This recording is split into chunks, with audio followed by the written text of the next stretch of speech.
This is the Elston store, located on the corner of Belmont, California and Elston. It is the flagship store, and if that's the case, then this would be the Titanic. And it's fitting that yesterday we had a pipe burst up here in the ceiling, and that light was off, and then we lost the ceiling panel the other day, and it was leaking all day and filling up buckets. We finally got it under control. Here's a little bit of the refuge, a little bit of the debris still left over from that incident, where you got all kinds of plaster and all these fine articles of clothing that we're selling for $3 a piece.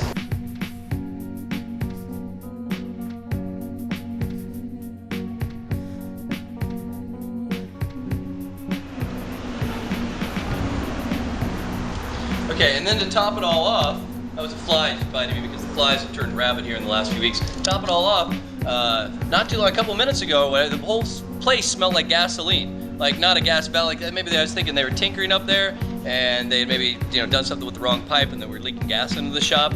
But it smelled like gasoline, like somebody had spilled gasoline. But I was thinking maybe somebody was sneaking around the back trying to burn this place down and collect the insurance money, of which I'm sure there's none.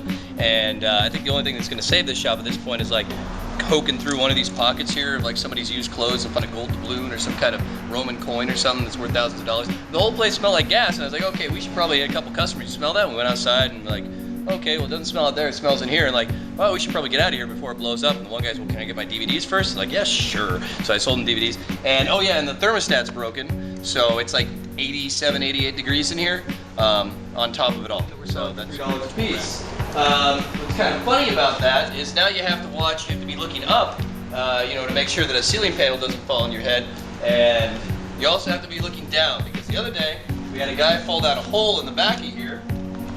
If you follow me.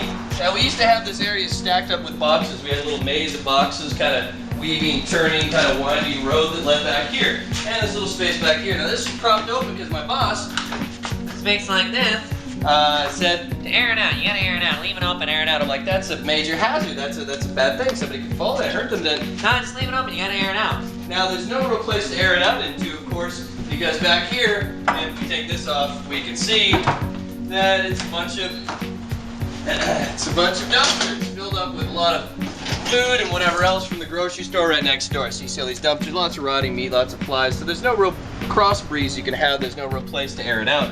So what happened was the guy, I had been talking to him for a little bit, and we were shooting the shit. And he kind of like cut my jib. We had a nice rapport going.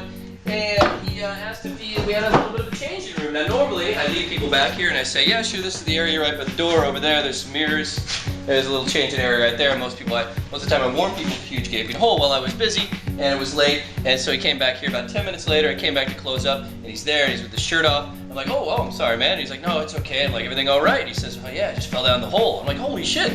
And so can I get you anything? And he's like, yeah, some water would be nice. So I run and get him a glass of water. He gets down in the fetal position. He's kind of shaking, and there's that thing going on. So I'm like, oh, I'm just beside myself. And about 10 minutes later, somebody comes out, he staggers out, he's got road rash and hamburger, he's all marred up, and he walks over to the register, he's dragging his leg, and he's up there and he goes shaking to pull like $2 out of his wallet to pay for 2 t-shirts. I'm like, no, you can have those shirts, you can have any shirts in the shop, I'm about to hand over the keys to you.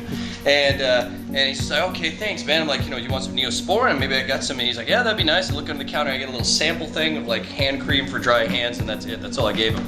So we called that guy John McCain because the funny thing is, as you see the post down there, he whacked his leg. He's dragging his leg, obviously, so he whacked his leg down there at the bottom. If he'd fallen the other way, he would have whacked his head. He could have been unconscious. I was just about to lock up, so he would have been stuck down there all night, and that's why we call him John McCain. And that is the story of the magnificent bastard stepchild of the Urban Thrift Empire, which is the Elston store, and the one that I spent entirely too much time at.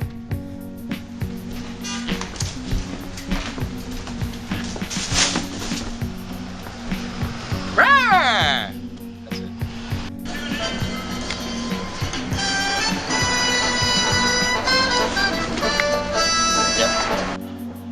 That's it. Yep. Did you get him? Hey, Junior.